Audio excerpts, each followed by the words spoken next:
Good afternoon.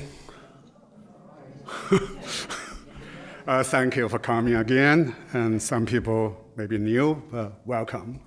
Today is lecture 5 in this series, and my topic is, you can see, Art of Absence, Voices of the Remnant subject.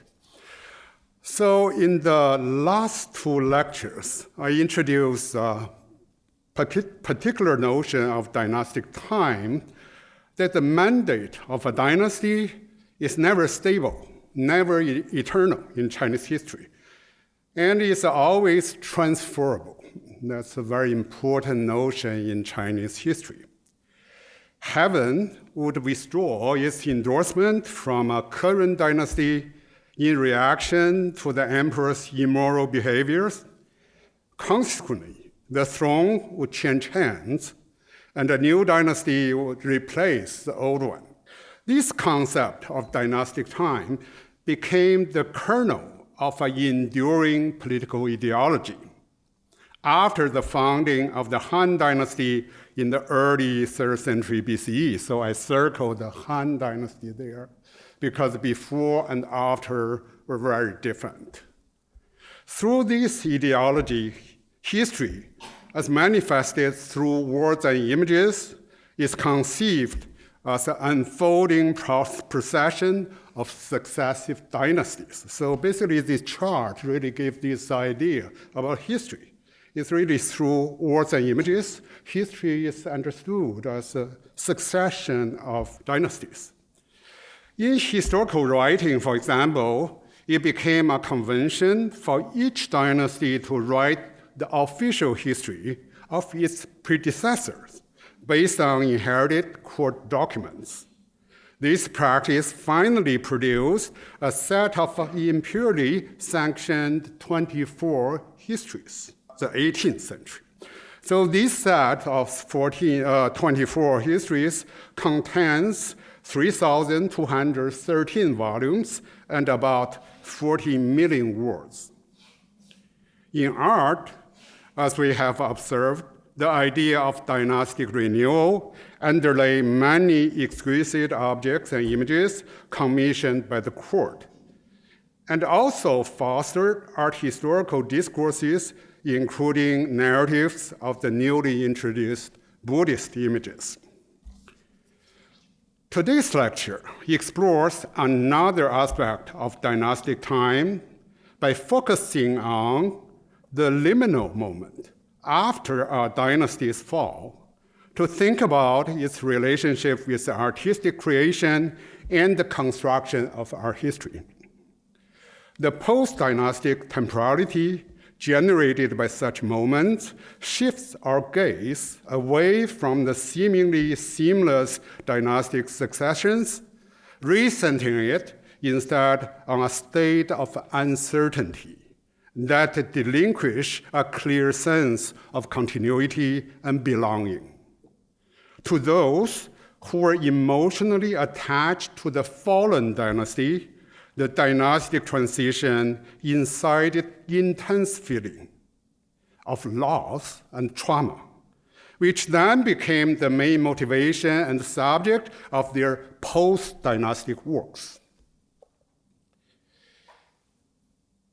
Let's review some kinds of basic modes of these kind of post-dynastic expressions.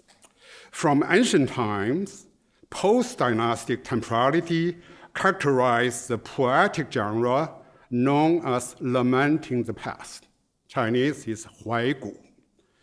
One of the earliest Huaigu poems is "There the millet is lush" in the Book of Songs. According to a Han commentary on this work, I quote, "It is a lament of the Zhou ancestral capital. A great officer of Zhou was passing the former ancestral temples and palace buildings, which were entirely covered by millet. He lamented the collapse of the Zhou royal house and lingered there, unable to bring himself to leave," end quote. The poem itself doesn't mention any abandoned buildings, however. The only image it evokes is a field of millet, which conceal the destroyed capital under their lush leaves. The idea underlying the mode of this expression, is articulated in an ancient book I mentioned earlier called the Book of Rites. I quote, "Ruins and graves express no mournfulness. It is people who mourn amidst them. So you do not need ruins. It's the people really generate this emotion." This poetic tradition persisted throughout Chinese history. Starting from the 3rd century CE, some Huaigu poems begin to offer more concrete descriptions of ruins, although the central subject remained the visitor's remembrance of the fallen dynasty. One such later work was written by Cao Zhi in the final days of the Han capital, when the capital Luoyang had been burned to the ground. So I read a part of this poem. "I climbed to the ridge of Beimang Mountain and looked down on the city of Luoyang. In Luoyang, how still it is. Palaces and houses all burned to ashes. Walls and fences all broken and gaping, thorns and brambles shooting up to the sky. How sad and ugly the empty moors are, 1,000 miles without the smoke of a chimney. I think of the house I lived in all those years. I'm hard-tied and cannot speak." Dynastic fall inspired other types of literature in addition to Huaigu poems. One of these new works was about Luoyang, which became the capital again in 493 CE, under the Northern Wei dynasty, one of the northern dynasties established by a branch of Turks. In a mere 3 decades, Northern Wei rulers rebuilt Luoyang into a Buddhist holy city, with over 1,000 temples and monasteries constructed inside and outside the city walls, and with the huge Longmen grottos opened up in the southern suburbs. It is said that when the Indian monk Bodhidharma traveled there from India, even before entering the city, he was awestruck by the rays of light radiating from the golden discs on the Yongning Pagoda, and by, I quote, "the jewel bells on the pagoda blowing in the wind, the echoes reverberating beyond heavens," end quote. Clapping his hands, he exclaimed, "Truly this is the work of spirits." So it was an amazing city in the 5th to 6th century. But the city was soon sacked by a rebellious general in 528, merely 20 years later. The destruction of the Yongning Pagoda in 534 coincided with the final obliteration of the Northern Wei dynasty. So one Yang Xuanzhi, an official who lived in Luoyang in the 520s, returned to the place in 547. He saw the outer and inner city walls lay in ruins. Palaces were toppled, temples and monasteries were in ashes, and stupas were no more than deserted graves. Walls were covered with white vines, and streets were dotted with thorny bushes. Wild beasts lived under deserted stairways, and mountain birds nested in trees of abandoned courtyards. Wandering youths and cowherds walked back and forth through the 9 intersections of the city, where farmers and plowmen grew crops on the grounds where palace towers once stood. Then I began to realize that it was not Wei Zi alone who lamented over the ruins of the Shang dynasty, and indeed any loyal Zhou official would have been saddened at the sight of millet grown in the deserted palace ground. So he's citing these old Huaigu poems. But this gloomy view didn't inspire Yang to compose another Huaigu poem to lament Le Yang's tragic fate, but rather propelled him to recall and write down his memories of the city's bygone architectural splendor. The result is a fascinating book called A Record of Buddhist Monasteries in Luoyang, Luoyang Qielan Ji, synthesizing personal observations, historical records, and colorful anecdotes about over 70 monasteries. This book remains the richest source of information about the Buddhist documents in this medieval capital.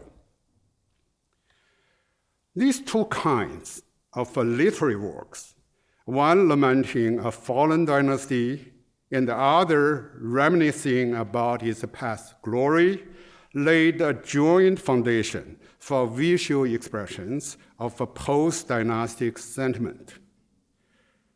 The delayed appearance of such visual expressions, as I have proposed in a previous book entitled A Story of Ruins, Presence and Absence in Chinese Art and Visual Culture, was largely due to a long-lasting resistance in traditional Chinese painting to depicting decayed architecture. So there was this taboo and against depicting ruined architecture. So for a long time, there was no depiction of this post-dynastic moment. Only in poems we read aloud, but not so much in visual art. Even when artistic responses to dynastic transitions became a subject of art historical records in the 14th century, such responses remained highly symbolic, as we find in the works of Zheng Sixiao. Zheng was a scholar artist who refused to collaborate with the Mongol rulers of the Yuan dynasty after the fall of the Southern Song dynasty. The 14th century text, a record of remnant subjects of the Song dynasty, relates that after the dynastic transition, Zheng never faced the north, the direction of the Yuan capital, and always painted wild orchids, a symbol of reclusion and purity without roots. The only surviving work by him, now in the Osaka Museum of Art in Japan, substantiates this record with a succinct emotional image. Like many old masterpieces, this work bears many seal impressions and inscriptions by later collectors, including a couple emperors. So we see here all these seal impressions and inscriptions. These were by later collectors, not by himself. To reconstruct, I had to acquire a better sense of original image. I have had these later editions digitally removed. So here is a reconstruction of the painting. The reconstruction shows the elegant orchid drawn in diluted ink and the rootless, seemingly floating in midair. Very sober, very quiet, very empty painting. Next to the plant, he inscribed a riddle-like poem, imagining a time before history when orchids filled the world with a pure fragrance. That's the content of this poem, about the fragrance, and in prehistorical times. He also signed his name after the poem with sobriquet, south-facing old man, Suo Nan Weng, implying his loyalty to the now perished Southern Song dynasty. This type of loyalist artist was still rare during the Song-Yuan transition. Instead of reflecting an established artistic subjectivity at that time, it introduced an archetype for later literary artists to emulate. The fundamental tenet of literati painting, according to its 12th century founders, such as Su Shi and Mi Fu, is to express the mind and aspiration of the scholar painter rather than mimicking the objective world. It is therefore understandable why intimate calligraphic images such as Zheng Sixiao's ink orchids became a fitting vehicle for scholar painters to voice their pent-up feelings. As literati painting developed into the mainstream of Chinese pictorial art in the ensuing centuries, it provided an essential means for a new generation of scholar painters to lament the fall of the Ming Dynasty in 1644. Significantly, in the history of Chinese art, practices and records of post-dynastic paintings are predominantly associated with two dynastic upheavals. First, the Song-Yuan transition in the 13th century, and then the Ming-Qing transition in the 17th century. Rather than constituting a continuous narrative, these two moments echo each other to substantiate a pattern of artistic response to political conditions. Most noteworthy, both dynastic transitions involved the conquest of Chinese dynasty by alien ethnic group from the north. The Yuan was established by the Mongols and the Qing by the Manchus. Although these two regimes were eventually integrated into China's dynastic history, the conquest occasioned ethnic conflicts and identity crises and left deep fractures in that history. From such a conflict and integration emerged a new pattern of historical time, which, as Jonathan Hay has formulated, interpolated to normative conceptions of dynastic subjecthood. One conception followed the traditional idea of dynastic renewal, asserting that the mandate of heaven, through which a ruling dynasty exercised power, played the determined role. And that's earlier the heavenly mandate. So the dynasty always received the mandate of heaven to rule, focusing on the present. The other held the one status, one means the individual, each person's status, and therefore one's responsibilities as a political subject were determined not by the new dynasty, but by the dynasty under which one had been born. So focus on the past. Although any dynastic renewal could engender these two conflicting positions in conceiving historical time, the ethnic and cultural conflicts during the Song-Yuan and Ming-Qing transitions brought their tension into sharpest focus. The Ming's fall, in particular, created a self-sustained field of art production and discourse based on the notion of post-dynastic time, bestowing the fallen dynasty with a posthumous life in visual images. The first time this post-dynastic time became really artistic field. So let's study this moment.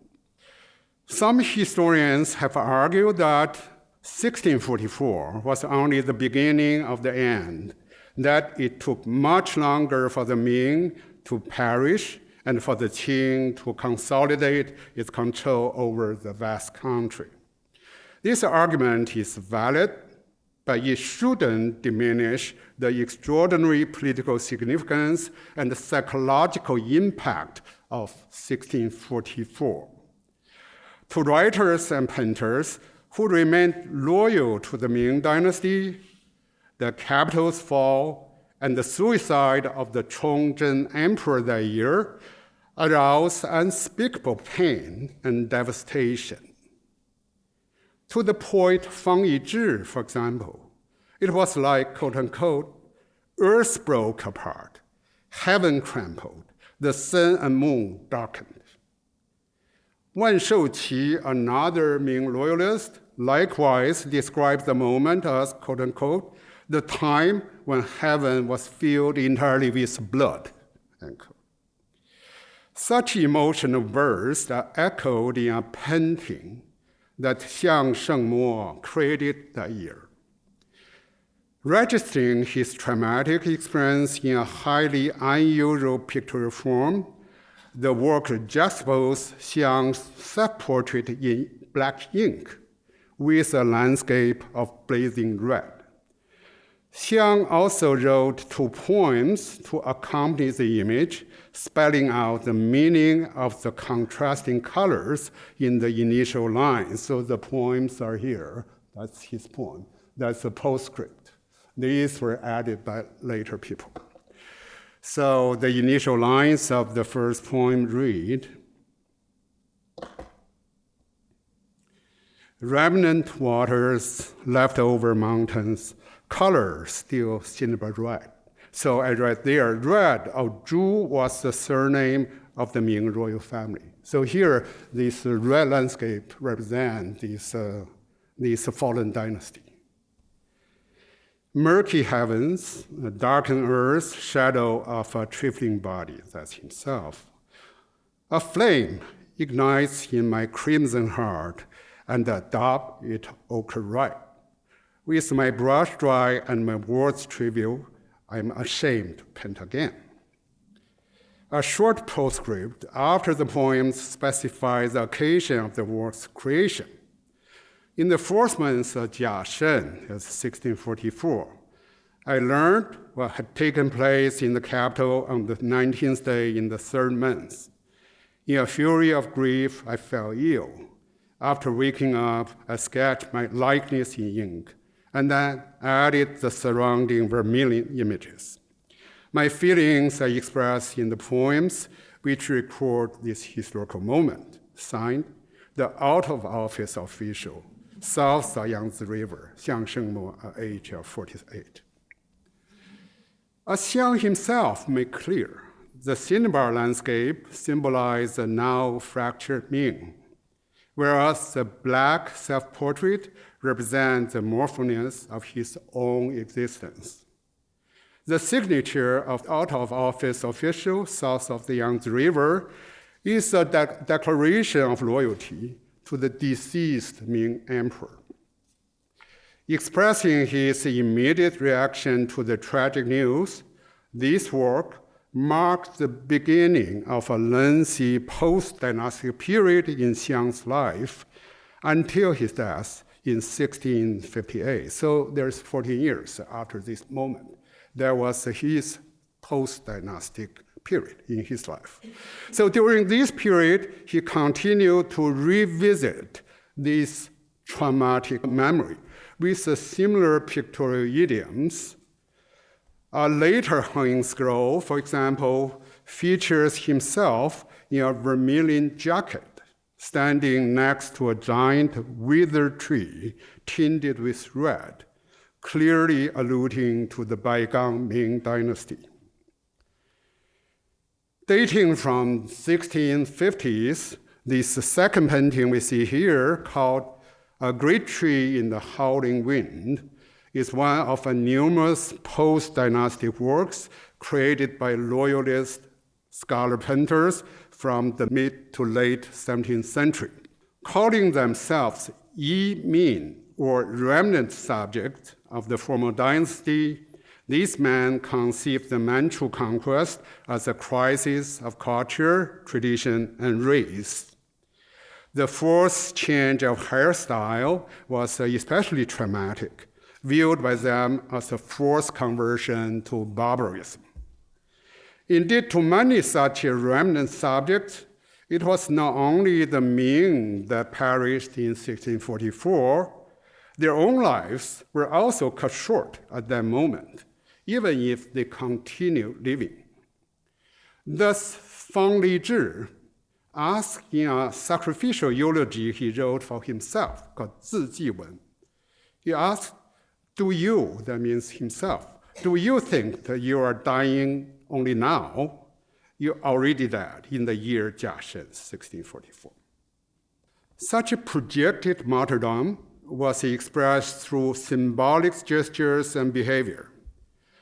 The painter Zhu Da, the second person there, acted out death by refusing to speak and feigning madness, while Gui Zhuang and Chao Mingsheng imprisoned themselves in graveyards, as befitted the living dead. One important function of such a symbolic death or delayed dying was to ensure the memory of a lost world. Jonathan Hay again suggested a long time ago that the loyalist behavior mimicked ritual mourning for deceased parents, so that they could sustain the posthumous memory of the perished dynasty. I believe that this is exactly what was going on in the minds of many Ming loyalists who consider themselves orphaned after 1644.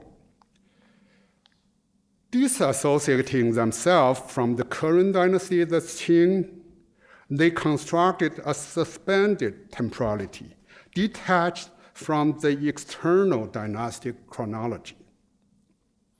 Memory alone sustained this temporality, as expressed by Wan Shouqi in a poem which he wrote during his final illness in 1652, when he was dying. He wrote, "What year is it now? Muddled, I won't remember. So many feelings in the corner of the room where there still hangs the calendar of the Chongzhen era." Chongzhen is the last emperor. The same denial to historical time lies at the heart of post-dynastic paintings created by remnant artists. In their resolute attempt to resist dynastic transition and to preserve memory, these scholar painters devised various methods to forge an internal spiritual world with images and words.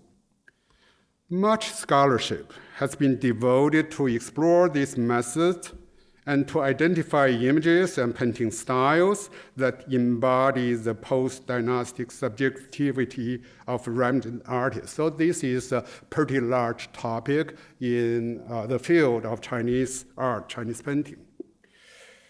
My focus, the rest of this lecture, discuss a particular class of these images which epitomize the self-imagination of this remnant subjectivity through figural representation. So I focus on mostly figural, like representation, then move from here to landscape representation. One tendency in these works is to establish trans-historical connections with the previous remnant subjects in Chinese history.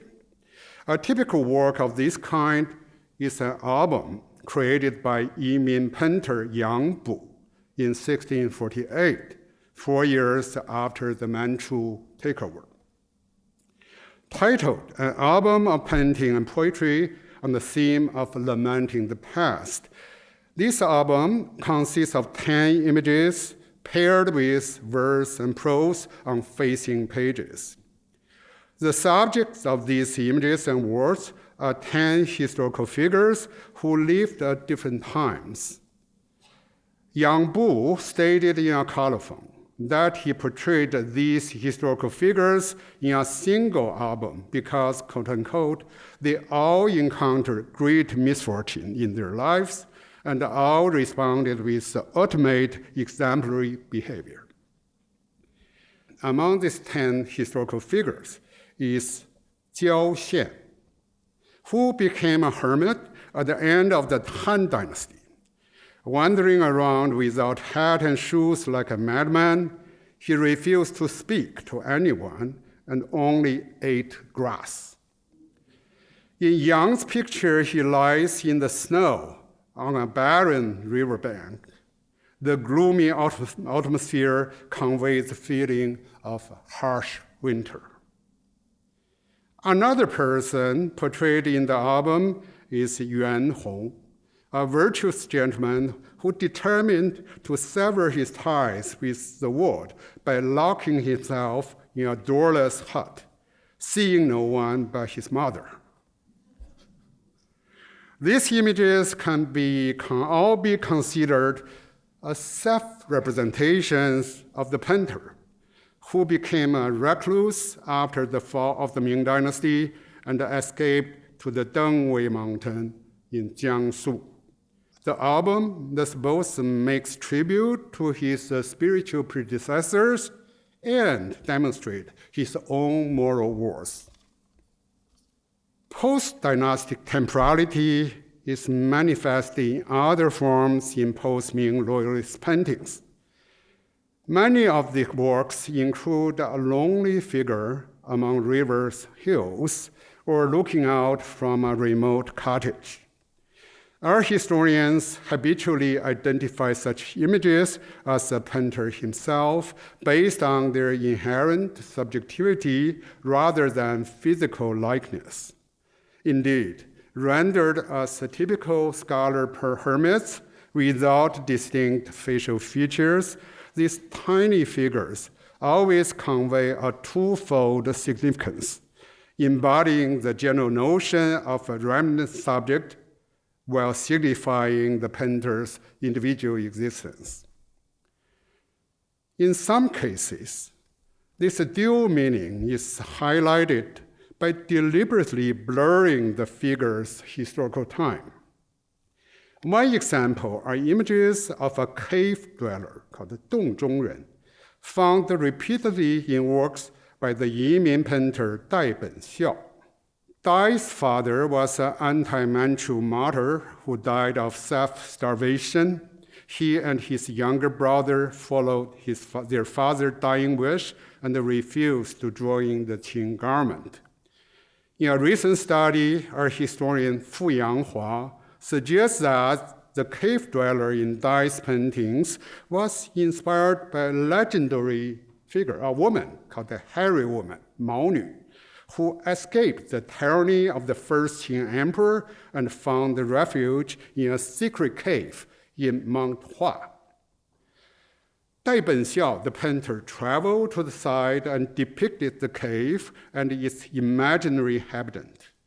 He then developed a standard iconography we see here of a cave dweller to represent multiple historical subjects, including virtuous men from antiquity, such as Gao Tao and Kui, ancient recluses, such as Chao Fu and Xu Yu, a Southern Song Taoist, Bai Yuchan, and himself.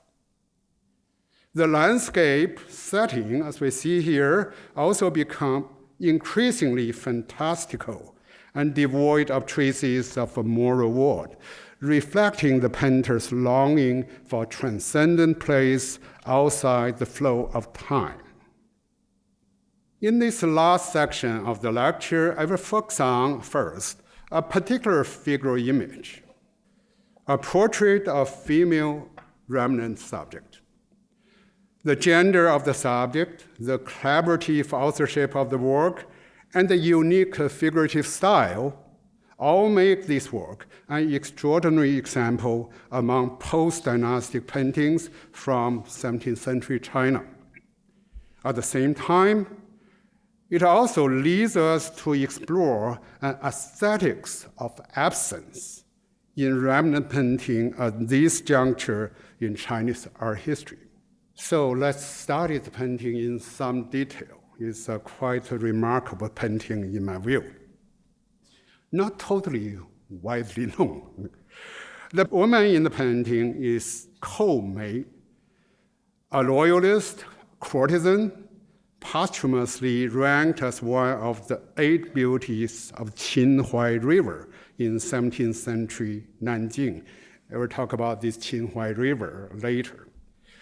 The short inscription along the upper left edge of the composition, we see here this short inscription, identifies the painting as a collaborative work of two Nanjing painters, Fan Qi and Wu Hong. They were both well-known loyalist painters living in Nanjing, the first Ming Dynasty capital, which gathered a group of prominent Ming loyalists after 1644. In the work, Fan Qi drew the figure, and Wu Hong painted the landscape. But Kou Mei, the subject of the portrait, also participated in making the work by impressing her personal seal over her given name in the painting's title, validating its authenticity as her true portrait. It's rather unique. You put that's her personal seal, put on top her given name, so clearly by herself. Yeah, it's a very unique thing. The painting was made in 1651, 6 years after the fall of the Ming. After Kou Mei died in 1656 or 1657, the writer Yu Huai added an inscription in the shape of a funerary epitaph near the center of the picture. Yu Huai is famous for his post-dynastic memoir of the Ming pleasure quarters along the Qinhuai River in Nanjing. The inscription he wrote here is an abridged version of his biography of Kou Mei, which he eventually included in his book called The Wooden Bridge Miscellany. The inscription starts with a general description of the courtesan. So here I translate the inscription almost in full. Kou Mei, who has a style named Baimen, was graceful and characterized by a kind of quiet beauty. But she was also unrestrained in spirit and unconventional in lifestyle. She could compose music and was good at painting orchids. She has some basic knowledge of rhyming and could chant poems, but her poetic style was somewhat too popular, and she never reached an advanced level in this art. So here Yu Huai, a self-styled connoisseur of Nanjing courtesans, didn't give Kou Mei particularly high marks on her literary talent. What won his admiration for her was the courtesan's personality, and especially her life experience intertwined with the fall of the Ming Dynasty, as he continues. When Baimen, that's Kou Mei, was 18 or 19, she was bought by the Duke of Defending the State to be his concubine. He stored her in a gold chamber, just like Li Zhangwu had treated Xie Qiuliang in the past. It's metaphorical, it's not real gold chamber, just treated her very well. In the third month of Jiashen, 1644, the capital fell, and the Duke surrendered himself to the Manchu emperor. So he was sort of a traitor. His household was confiscated. Baimen paid the Duke 1,000 cash to redeem herself. Clad in short jacket and riding a horse, he returned home with a single female servant. Once home in Nanjing, he claimed the status of a female knight-errant, had a garden and pavilions built where he gathered guests and partied every day with men of letters. Flushed with wine, she would either sing or cry, lamenting the decline of beauty and the separation of lovers. Mr. Qian Muzhai, a famous scholar at the time, wrote this poem. All the Kou sisters are sweet and beautiful. For 18 years, their affairs hard had enchanted people. But I'm afraid of meeting again today at the Qinhuai River, for her rouge tears will stain my clothes. Yu Huai ended the inscription with his signature specifying that he was writing in a water pavilion along the Qinhuai River, the Nanjing Pleasure Quarters, site of Koumei's former home. The painting is executed with ink alone on paper, about 80 centimeters long and 60 centimeters wide. It's a moderate size, suits an informal portrait for private viewing. It's not like a grand public portrait. It's called an informal portrait or small portrait, 小像. The image, however, departs from a conventional casual portrait due to its powerful, indeed overwhelming contrast in composition and tonality.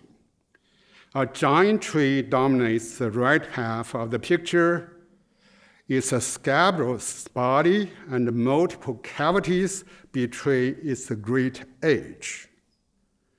The broken, piercing branches, so we see here, you see all these broken, piercing branches, further reveal the hardship it has endured. The tree is dark and seems ominous.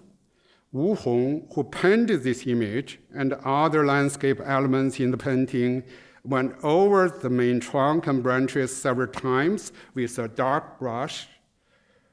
There is little question that this giant, damaged tree symbolizes the fallen Ming Dynasty. Two paintings by Xiang Shengmo we have observed ascertain this symbolic significance. As mentioned earlier, Xiang painted the landscape vermilion in his 1644 self-portrait to register the shock of the dynastic fall. But his self-portrait in the painting that we see here, which follows the convention of a casual image of scholar, betrays little sense of calamity. It is as if at that moment the political tragedy had not yet fully sunk in to transform his inner self, and was only registered by external signs of the painting's unique color scheme. Koumei's portrait represents a quite different situation.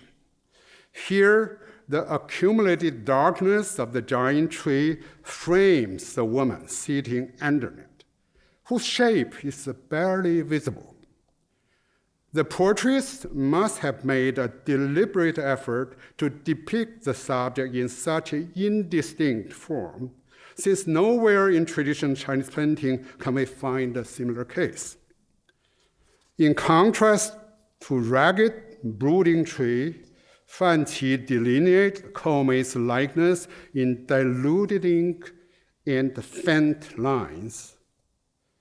Her facial features, again unique among Chinese portrait painting, are almost indistinct. Two faint dots represent her eyes, a shoreline stands for the mouth, and the sharp chin seems to belong to a skull rather than a living person. All these features generate the impression of a ghostliness, a vacant image which emphasizes absence over presence. Such impression becomes even stronger when we compare Koumei's image with normal Mingqing female portrait, which always emphasize the finely shaped eyes and eyebrows, along with the clearly delineated jewelry and clothes. In fact, it is very possible that the portraitist Fan Qi, with the consent of Koumei, painted her as a living ghost. This contention is based on two kinds of pictorial evidence, in addition to the vacant features on the skull-like face. First, in terms of figure's gesture, the woman raises her sleeved right hand towards her chin. Commentators of the painting have consistently interpreted this gesture as a wiping away tears. In a Ming Dynasty ritual painting used in the water and land ceremony to summon wandering ghosts, A white-robed female ghost you see there similarly raised a covered hand to touch her chin to express her mournfulness. The dates are very similar, the two paintings, but that one is a ritual painting, actually used in this Buddhist Taoist ritual to summon the wandering ghost. But this is a literati painting, a private painting. So that's first, in terms of the gesture. Second, in terms of the general atmosphere of the painting, the same set of the water and land images depicts shadowy ghosts emerging from misty marshland. The bleak environment resembles that of the Koumei painting we see here. But we shouldn't stop here. The ghostliness of this image should be comprehended on a deeper, more conceptual level. In terms of general aesthetics of absence that typifies 17th century remnant art. On this level, Koumei's ghostly likeness is connected to several classes of non-figurative images in this art, representing blank steles, empty pavilions, and the elusive funerary monuments. These images attest to a general visual strategy at the time to construct pictorial compositions around empty center. First, let's study one. We'll study these three briefly, these kinds of images. The motif of an empty pavilion was invented by the Yuan dynasty master Ni Zan in the 14th century. Here is a 14th century example. Yuan, again, very interesting during the Song-Yuan transition. And this motif became ubiquitous in early Qing remnant painting, sometimes elevated to an iconic status, as in Hong Ren's secluded pavilion and the elegant trees. Hong Ren, the painter, fled to the southeastern province of Fujian after the Manchu conquest, shaved his head, and became a monk. Among Yimin artists, he most self-consciously cultivated Ni Zan's austere landscape into a rarefied symbol of exile and detachment, remote, transparent, almost weightless, a realm which, in his own words, is so cold that it overawes man. Ni Zan's empty pavilion is enlarged, we see here, to occupy the center of a composition. Even painters who utilize these images, not just Hong Ren, but also Zhu Da, Dai Benxiao, and many others, never spell out its specific meaning. And perhaps there was never a fixed meaning in this empty pavilion. Rather, by evoking a general sense of absence and erasure, a vacant structure like an empty pavilion and sometimes an unpeopled hut, index a range of significance, including withdrawal, self-effacement, and death. Its somber stillness and the lack of human existence convey the feeling of melancholy and desolation. Soon, such vacant structures had become standard pictorial motifs in early Qing remnant art, used in various ways to express diverse feelings. So Dai Benxiao and Zhu Da, for example, we see here, both place the empty pavilion on a sheer cliff, further intensifying the sense of isolation and precariousness. Zhu Da sometimes painted more than one empty pavilion in a single picture, seemingly in a desperate effort to diffuse the focus of a landscape. Another vacant image in remnant art is a blank stele. Normally, this is a normal situation. This kind of stele always features a long inscription, and it was the most important monument in traditional China to commemorate a historical event or deceased person. But this kind of object or image is rendered wordless, empty, in post-Ming remnant art. For example, this fan painting by Zhang Feng depicts a man in Ming attire standing before an enormous stele. Zhang, a Yiming painter based in Nanjing, traveled to the north to pay respect to the Ming imperial tombs after the Manchu takeover. This pan painting, dated to 1659, may therefore carry an autobiographic meaning. Zhang inscribed a poem above the painting to highlight the contrast between the stele's monumentality and the desolate environment. Chilly mist, withered grass, old trees, remote mountains. An imposing stele stands in a place devoid of human traces. Seeing it, I feel I face the past and the present. So if the stele's extraordinary size alludes to something weighty and grand in the past, it simultaneously erases historical substance of this past existence. Although the man appears to be absorbed in the act of reading the stele's inscription, there is actually nothing he can read. The stone monument is therefore empty in terms of both content and time. An empty stele again defines the focus of Wu Li's clouds white mountain blue, conveying the same feeling of helplessness, but in a rather ironic manner. Opening the scroll, we see flowering trees half blocking a mountain cave. This is a conventional scene that alludes to the hidden paradise of the peach blossom spring. That's very standard. So always beautiful trees, and you imagine you enter the cave, then you enter a paradise. But unrolling the scroll further, the viewer is stunned by what he finds in the second half of the composition. Instead of a utopian land, a memorial skeletal white stands silently beneath an old tree. There is no spring and no flowers. The trees are bare.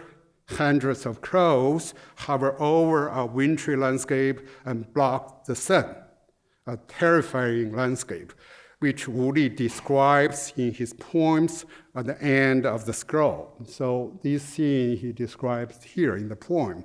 The initial sentence reads, "The rain is over, the skies are distant, the ocean smells of blood."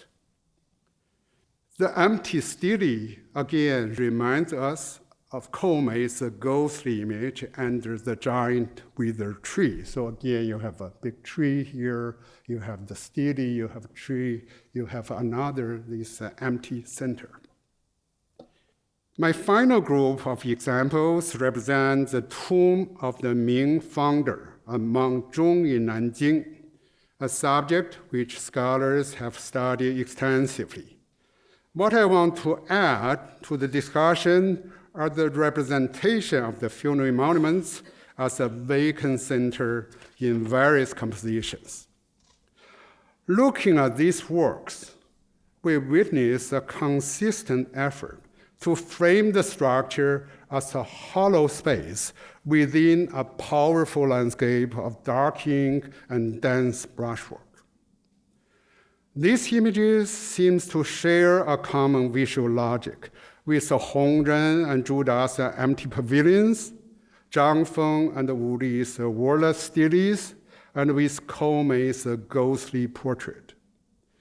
In all these cases, the epicenter of a representation is rendered transcendent by depicting it inaccessible. These images position the viewer in reference to a traumatic event that resists a literal description. They counter the notion that the past is retrievable. Instead, they situate the viewer vis-a-vis the intangible presence of profound absence. In the end, they show a void that nonetheless trigger a response about the difficulty of representing trauma and about the poetics of witnessing. Thank you very much.